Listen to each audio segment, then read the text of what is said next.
I go zoom, zoom, zoom, zoom, zoom, zoom, zoom.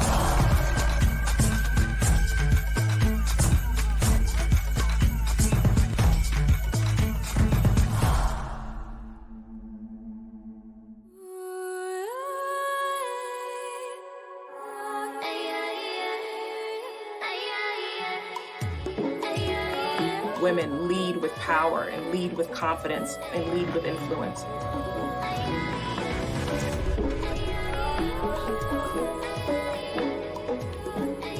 Quite frankly, our leadership is the future. The cardiology community hasn't been very friendly for women. Telling their stories and giving everyone hope is what I'm here to do.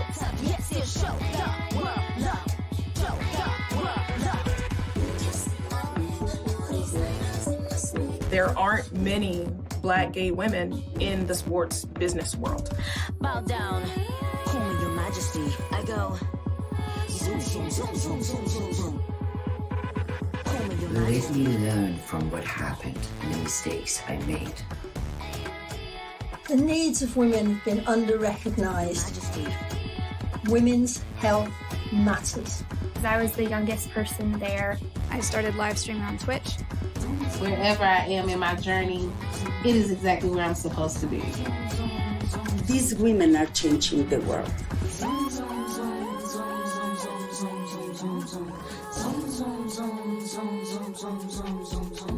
World Women Hour. World Women Hour. World Women Hour. World Women Hour. World Women Hour. World Women Hour. World Women Hour.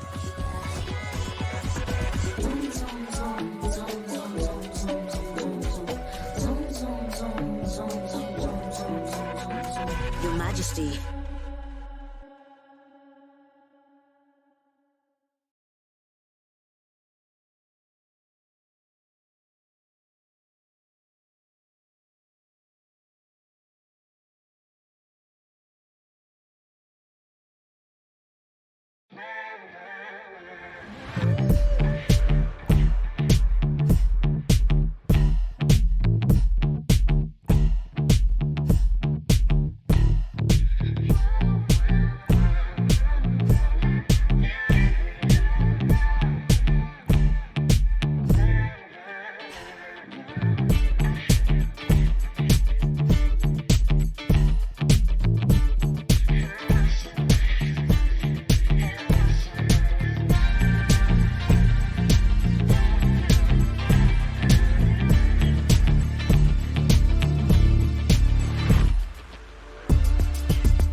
I go zoom, zoom, zoom, zoom, zoom, zoom, zoom.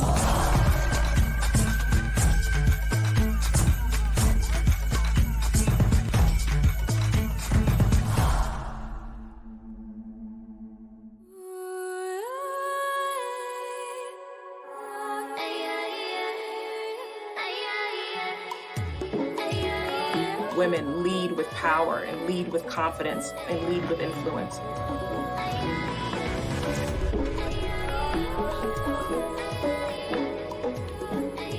Quite frankly, our leadership is the future. The cardiology community hasn't been very friendly for women.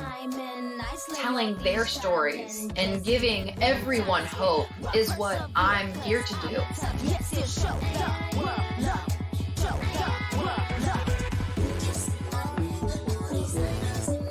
There aren't many Black gay women in the sports business world. Bow down, call me your majesty. I go zoom, zoom, zoom, zoom, zoom, zoom, zoom. Call me your Let majesty. me learn from what happened and the mistakes I made. The needs of women have been under-recognised. Majesty. Women's health matters. I was the youngest person there. I started live streaming on Twitch. Wherever I am in my journey, it is exactly where I'm supposed to be. These women are changing the world.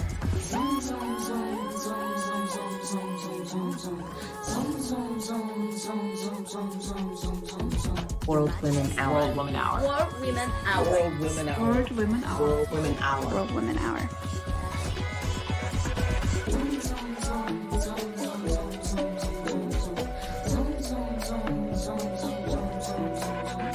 Your majesty.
I'm just so excited to hear all the conversations that are going on and people meeting each other.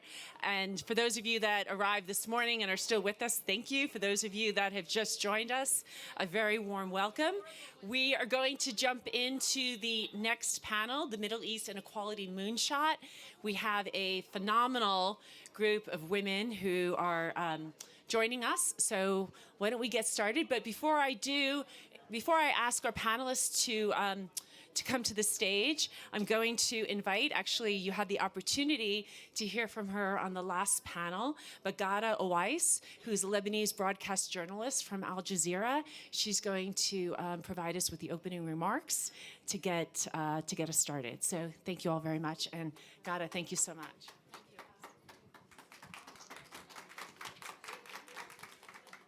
So I sit or I stand up. It's easier to be like this. Exactly. So I've prepared, a short, brief text, paper. I wanted to thank you to each and every one of you for being here today. I'm very pleased to be part of the World Women Foundation's annual event at the World Economic Forum, launching Equality Moonshot at this wonderful place with you all. It's a great honor to be here and indeed privileged to represent and speak on behalf of millions of incredible women and girls from the Middle East region to discuss the new era of equality and to listen to formidable visionary women leaders and esteemed specialists from across various industries. I am sure that our discussion will be full of learning and committed to actively raising the quality of life for every woman and girl in the Middle East. We want all of them, regardless of race, creed, or circumstances, to achieve their full potential. So let's make it possible. Let's provide practical, step-by-step assistance. This goal is as pertinent today as it was before. That many of you willingly traveled long distances to be here serves as a reminder to us all just how important our work is.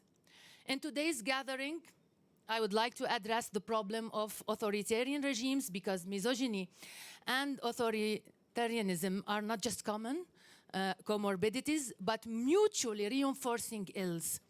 Before we get started, I would like to share quickly my own story. I already talked about it in the last panel.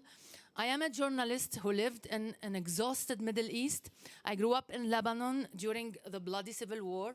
I covered those frightening scenes from my region, scenes that have become routine in the upsetting parts of the news bulletins. Syria, Yemen, Iraq, Egypt, Palestine, Libya, Iran, Tunis, Algeria. I covered the GCC crisis as well. And after 25 years of journalism, I found myself a victim of spyware and character assassination. Authoritarian regimes in the Gulf believed they could silence me by hacking my phone, sending my private pictures and spreading them with false misogynistic claims. I became the subject of a very sexist smear campaign across social media and the press. I received threats of violence, of rape, of death. No one should have to go through this. No woman should feel unsafe.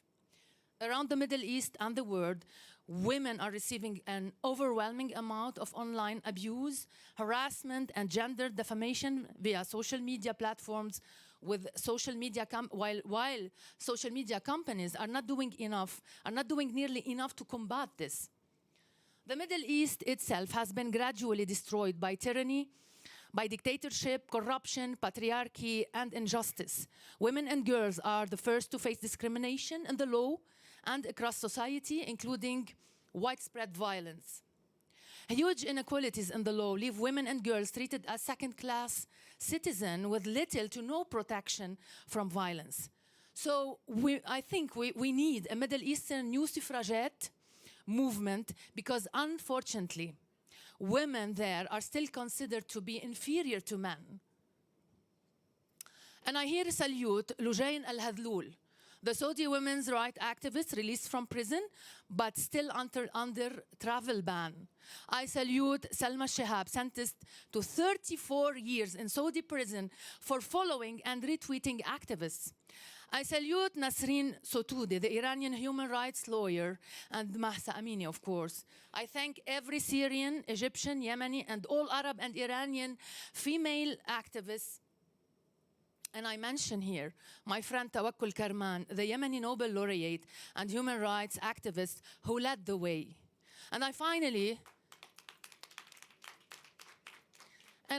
would like to express strong, very strong support to Palestinian women, and I'm getting emotionally here. Those women who continue to struggle for their rights, which have been restricted by two main forces, the Israeli occupation and internal patriarchal control. And when I mention Palestine and rights, I think of my colleague and the friend Shireen Abu Aqli. I'm so sorry. Who was deliberately killed by Israeli forces while reporting from the occupied West Bank city. And I demand justice for her. Thank you.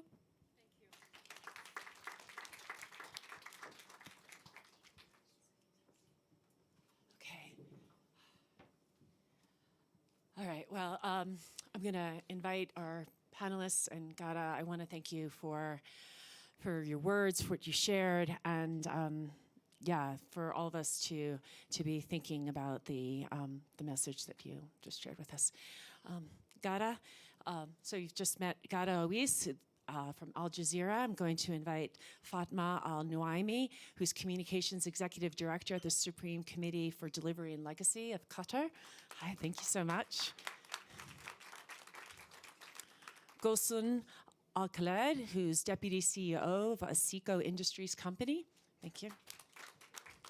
And Malak Al-Kiali, Managing Director of Golden Wheat for Grain Trading, co-founder of Golden Cayenne for Oil and Energy, and she is a young global leader with the World Economic Forum. So I'd like to, what? Oh, so it's Gosun. I'm sorry, I'm reading from the, and I just also want to emphasize that I am just reading their titles. They all have extraordinary bios. Please do take the time to read them.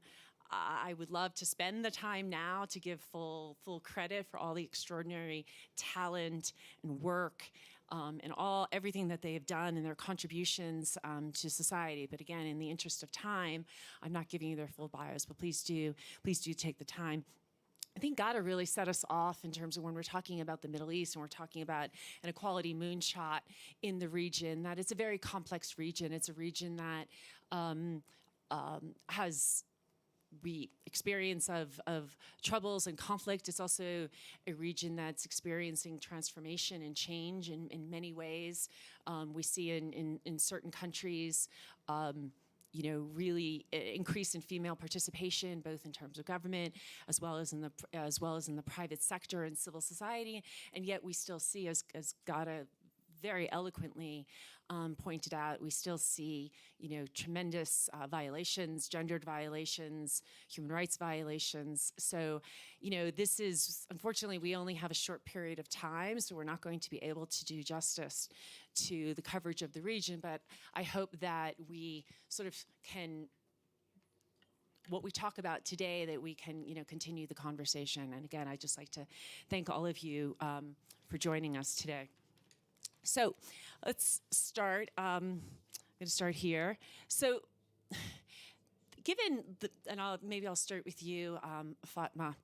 And since we're just kind of off the tails of the World Cup, which of course around the world received a tremendous press coverage, what would you say is the legacy of the World Cup 2022, and what has it meant for, especially in Qatar, for women and girls in the region?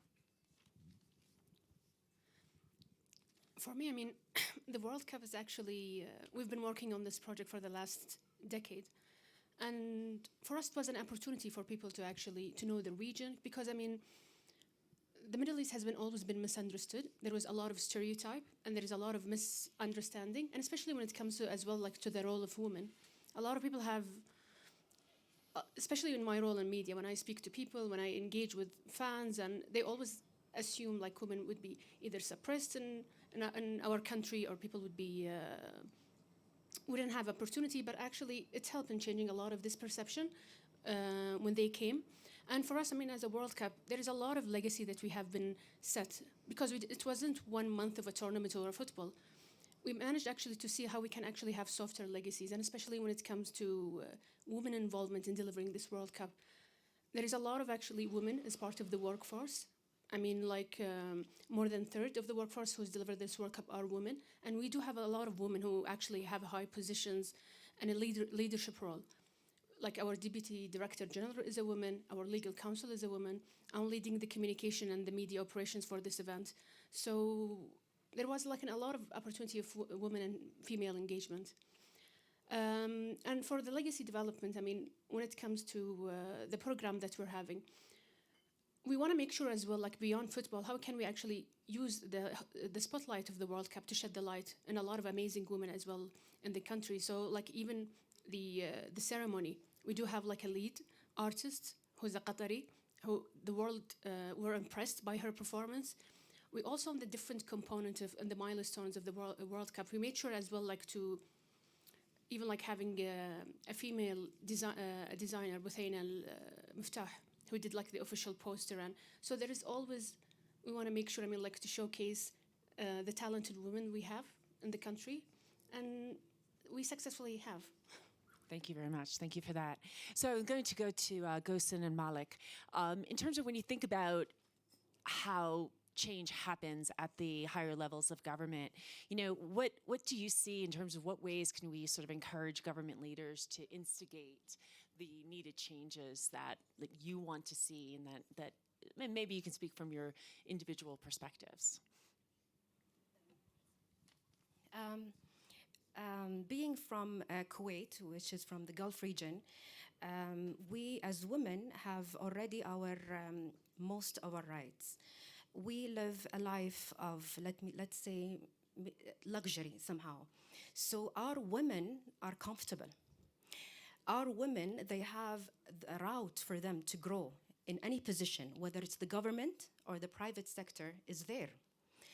And I see it's more of the women should be supporting women.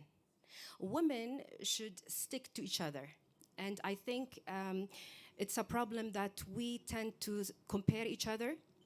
And if we see a woman who achieves a high position, to me, if I see it, it brings joy to my heart. Because when I see a woman, she represents me. And if she adds value to the world and the community, that applies to me. So I really see it, first, we should reflect with ourselves as women before we talk about men. We should stick to each other as women, because we, women, are also the mothers. If we have the perception and the right perception of us, of women, we will be raising young girls leaders. And that's where we can add value to the world. And that's where we can increase their confidence. I currently mentor girls and women. And when I mentor them, the most critical thing when I talk to women is their confidence. And I find that really confusing for me, because most of them are in good positions and they're working. And when you see her on the picture visually, oh, I want to be like her. But when you really dig down into her heart, she doesn't have that confidence. She uses that as a cover. So us as women, if we really self-reflect on ourselves, and that's where I say where we should love ourselves first, you will be able to love others, mentor others, give others, then give back to the community and really, really create strong women. And it is very important for me, we as women, when we meet right now as a community, is to reconnect and see what we can add value and to execute out there in the world. We don't want to just be sitting here and talking, but we want to see results. because really our younger generation, our children and our children's children depends on it, especially with the uncertainty that's happening right now in the world and our planet. That's what I really want to say. Thank you. Thank you so much for that. Mm-hmm. So first I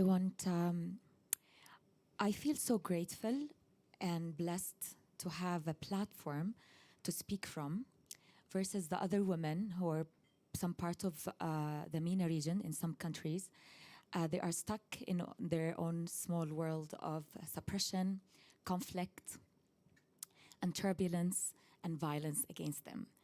And secondly, it's also a moment to celebrate the success, equally the success of the women who are sitting, a lot of Arab women in the MENA region that they have done it. And we have to celebrate always their success stories. And these success stories is actually now the role models for our girls. So that's not to forget, and I want to start with this.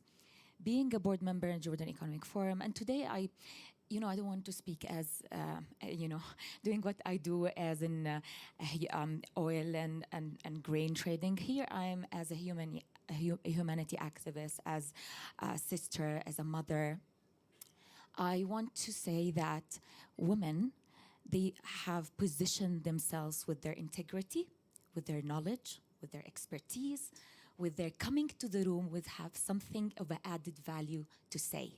So sometimes we have to change the narrative of a female-male thing to what you can present, what you can be, what you an added value that you can bring. And all the meetings we are attending, I'm not talking about myself, I'm sure all of you have experienced that we even if there's a question mark at the beginning of the meeting, like why this lady is here among us, what she's speaking about, after a few seconds, when they will realize that you have something of an added value to say with your expertise, with something you are on top of it or even ahead of it, then the people will actually start to listen.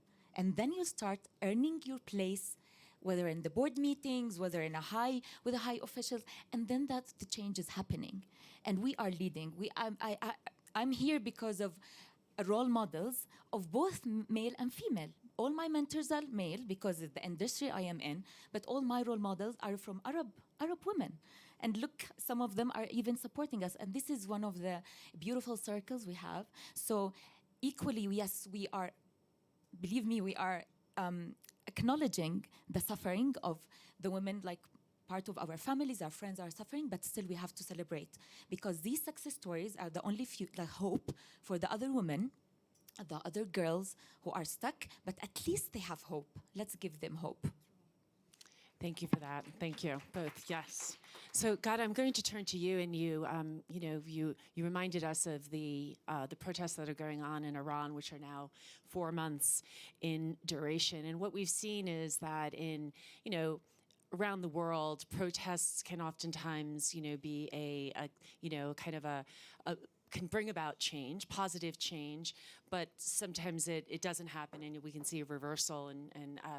So what can we, and again, they're ongoing, but what can we learn from today's protests in Iran? And I'm also, we're also, can look back to 2011, where you had protests across the MENA region.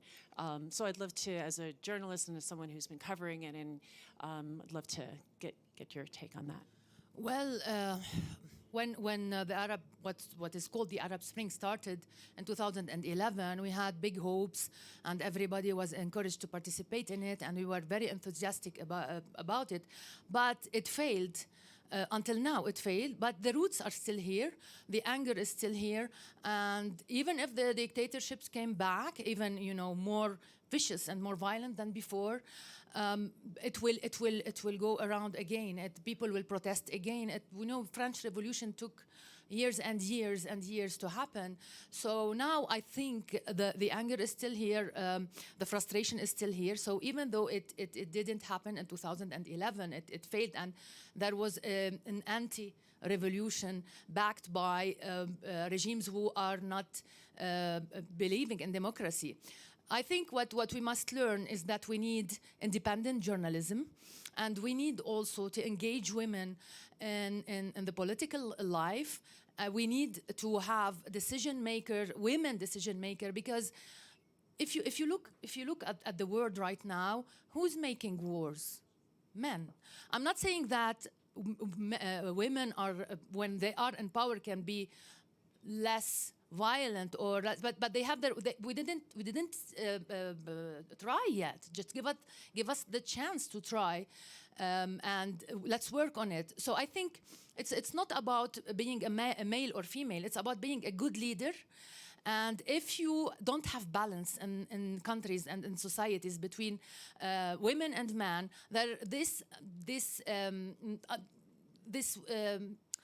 unbalance, it will create bad governors, bad leadership, because society is formed by both. So if one part of the society is not really engaged and deciding the fate of these people, we won't find the balance on all levels, on political levels, on cultural level, on every level. So I think they will protest again. I don't know when and how, but what we see from what's happening now in the Middle East is becoming uglier than before. You cannot oppress people for too long, and plus you have these big economic crisis, so it will explode at the end unless global leaders do something about it and stop pushing people to their extremes, because that might be very dangerous. You can find roots of terrorism in this oppression and injustice. You can create a monster out of a human being while you terrorized him and you traumatized him. So do they want this? We will see.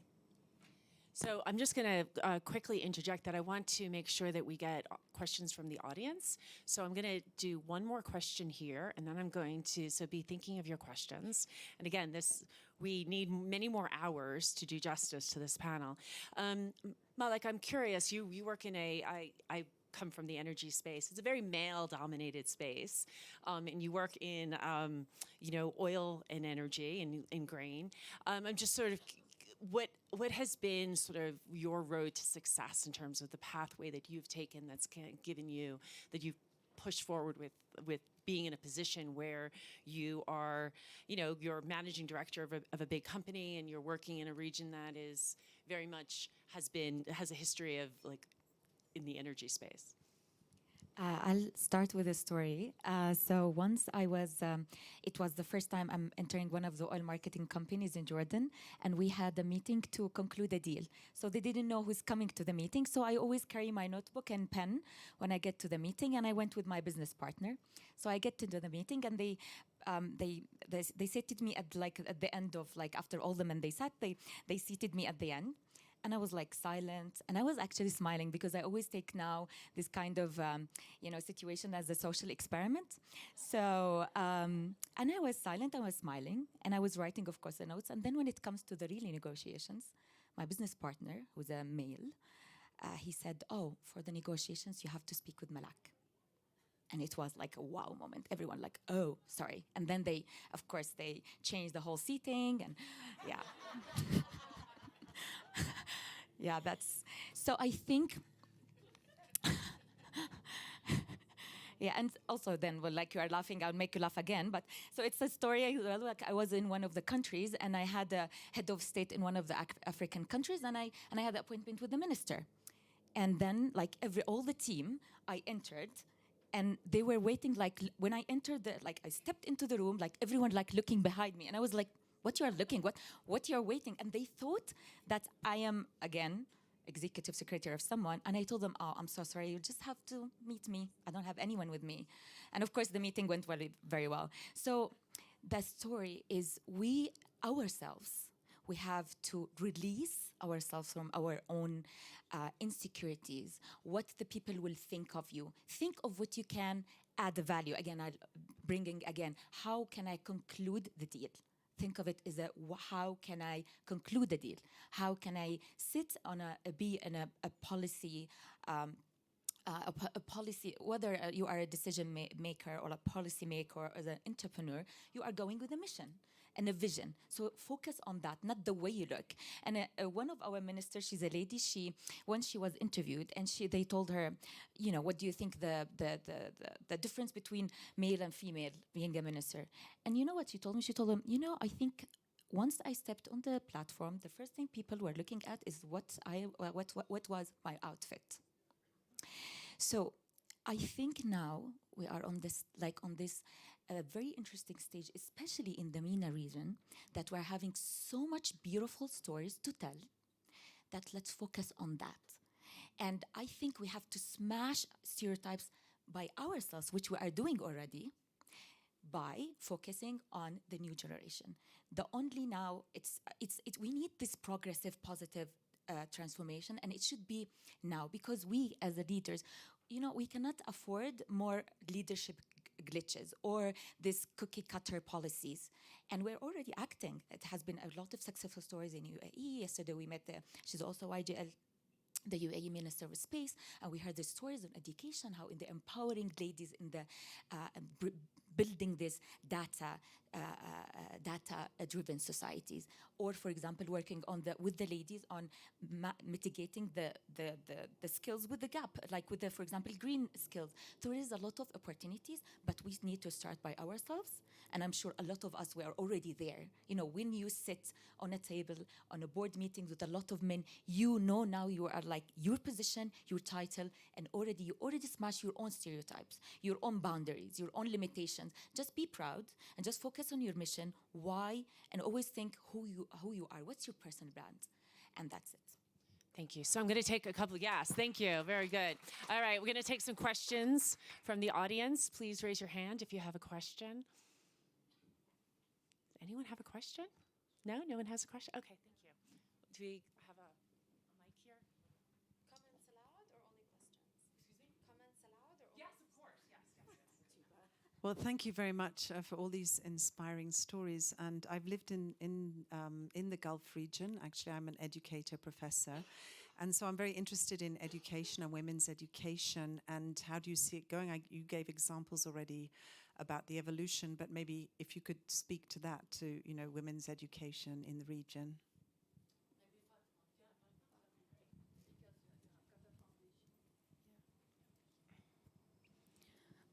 Yeah, you rightly have said, like, I mean, to have like enabled leaders, whether men or women, you need to start with education. And this is all started, I mean, like with the vision of Her Highness Sheikha Moza. She has actually invested a lot in education. And I mean, like with the establishment of education, we do have Qatar Foundation, which is actually like it's a big education city that have, I mean, like the campuses of international branches like Georgetown University, Carnegie Mellon, to name a few, and to ensure, I mean, like we do have a diverse, because again, in the past, decades ago, usually you'd find women always gonna be like either a nursing or it would be teachers. But I mean, like we need to have a diversity when it comes to industries, and this is, I mean, like what happened. And with this vision for the last 20 years, you do have, I mean, like the statistics number, the number of actually graduates in Qatar, it's actually double the size number of men.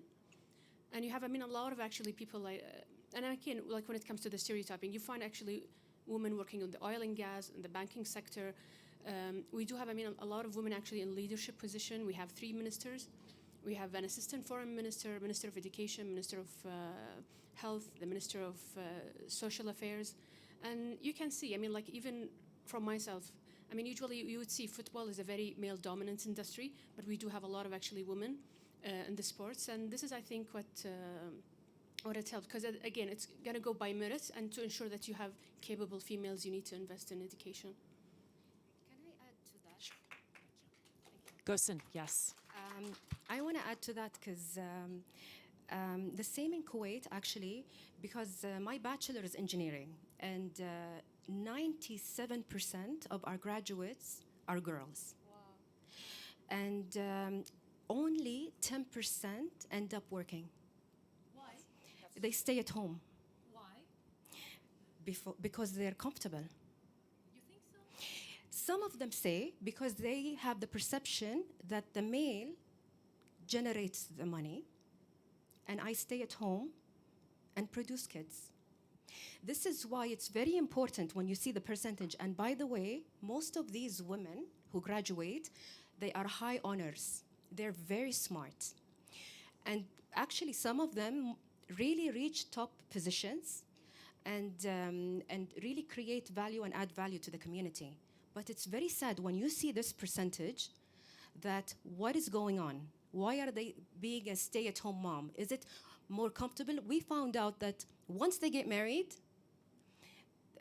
they enjoy the wedding and they work. They had a work experience, but most of them end up staying at home. That's one thing. Another thing I wanted to add to Malek, because I also used to work in Ethico, and it was a very male-dominated industry. Our industry is in construction, building materials, cement, blocks, and very male-dominated. The difference is that my father was my boss, so they knew I was the right person to talk to. So they knew I was the person. But the difference is, to take me seriously, I had to cover my feminine side. I felt that I should walk like a man, talk like a man, address them like a man, so that they would take me seriously. And it was so tough for me, especially when I was younger. I couldn't wear heels. I wouldn't wear dresses. I would wear always pants and suits. And I'm always serious. I don't even joke with them. And it's like I have dual personalities, one at work and one at home. And I never realized I was like bipolar. So I never realized that I was living that until I felt I was so uncomfortable and it's so much burden that I can't be myself. And as I grew up and matured, I became so proud of being a woman and leading such a corporation and creating such high profits. It's because I had to prove it with numbers. That's when they started to she knows what she's doing. Where I was okay to show my feminine side. Something that I wanted to share. Thank you. All right, we're almost out of time, but I do want to, we have a comment here, and we have one quick question here. So do you want to, I'll stand up. And I'll try to be quick. My name is Al-Anud. I'm also from Qatar. I thank you all for your perspectives. But I mean, just to add, we are representatives of the Middle East, and the Middle East is often a misunderstood region. But when we look at the context of Qatar alone, 60% of higher education graduates are women. 48% participate in the labor market from a policy perspective. And this is why I think a platform like Davos is very important, because we are all leaders in our own industries, and we can take these perspectives back and effect change. In Doha today, we have changed policies to ensure that more women are participating in the labor market. We look at it from a cultural context. We look at it from encouraging more females to have more kids, but also to work and participate, because labor participation contributes towards economic growth, and we cannot isolate 50% of the population because they are female. So in Qatar today, we've introduced innovative policies where both men and women are encouraged to support each other so that women can flourish. We're talking about 60% of women graduates in STEM. These women have spent years working hard, and in the hopes, or it's not in the hopes, they demand a future that satisfies their needs as graduates who have strong degrees, who can contribute and be effective participants in their own country, part of their national visions, and so on. So I think beyond having women supporting women, in my experience, I'm the Deputy Chief Executive Officer in a male-dominated industry, which is finance. In my experience, the people that supported me were the men. They were the ones who were in the leadership positions. They were the ones that actually encouraged me to be more confident and to aspire to reach their positions. So I think we cannot talk about women and have the discussion isolated or driven by women only. We need to have both men and women. And I thank the men in this room, because for me, feminism is more powerful when you have men as part of the conversation, because our problems today are actually the counterpart. And I want to add something here. So thank you for sharing that perspective. At World Women Foundation, we don't talk about gender equality. Rather, we use the term gender harmony. And that's why you see a lot of men in this room. And that really changes the dynamics, how we see men as the participant of change.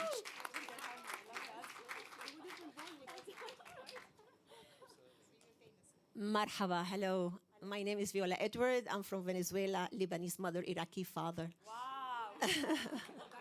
Married with a British man. So I'm a transcultural psychotherapist. And I want to tell you, ladies and gentlemen, that the thing we really, really need to include now everywhere is the emotional well-being. Mental health fitness.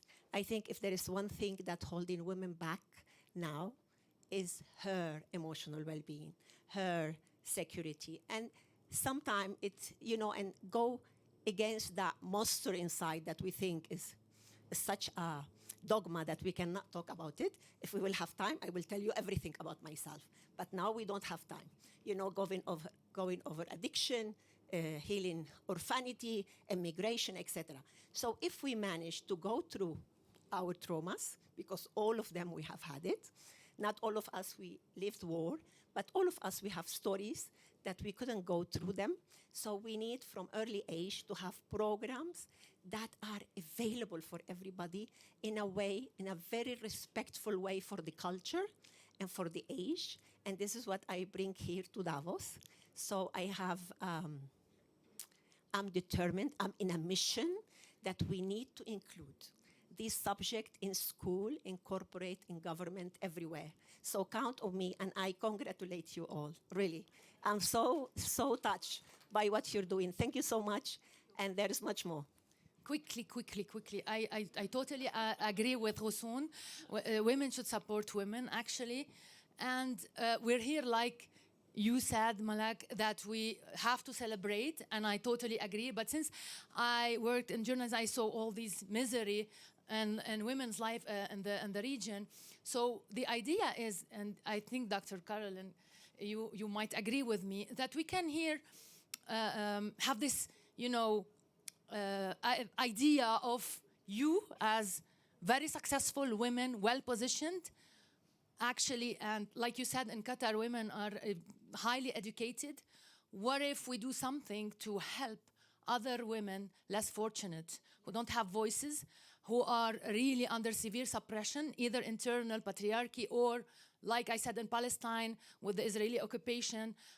I didn't see many women demanding justice for my colleague Shireen. I'm sorry, I cried. It's very traumatizing, and we need your support in this. She's a journalist and she's a woman, and she was, targeted. And we need voices, powerful voices like you, to support these women, because I myself, I have done what I could. Maybe it's not enough. So I suggest we all do something about it. And around you, you might find women who are less fortunate, and you can help them by being an example and by supporting them. And like Viola said, also the well-being of women. I mean, women around Shireen, her family, her friends like me, I lost my well-being after she was assassinated. So we need support. We need role models like you. And Malak opened my eyes to the fact that we have to celebrate success. We have to celebrate Fatma because she did, her work is like magic. We have to thank Sheikh Hamoza for having, because when I was in Qatar 15 years ago, I saw how women grew with time. So we have to celebrate this, and we need to do more. So thank you. Well, I couldn't say it better. So thank you, Gada. Thank you to our phenomenal panelists. And I think to take Gada's point is that each of us, have within us the power to change. So hopefully this conversation, we take it forward, right? We take the ideas, we take the incredible lessons, and we share, and we do something for others. So thank you so much for being with us today. Thank you for really the amazing work that you're all doing, and and thank you all to the audience as well. So appreciate it. There you go.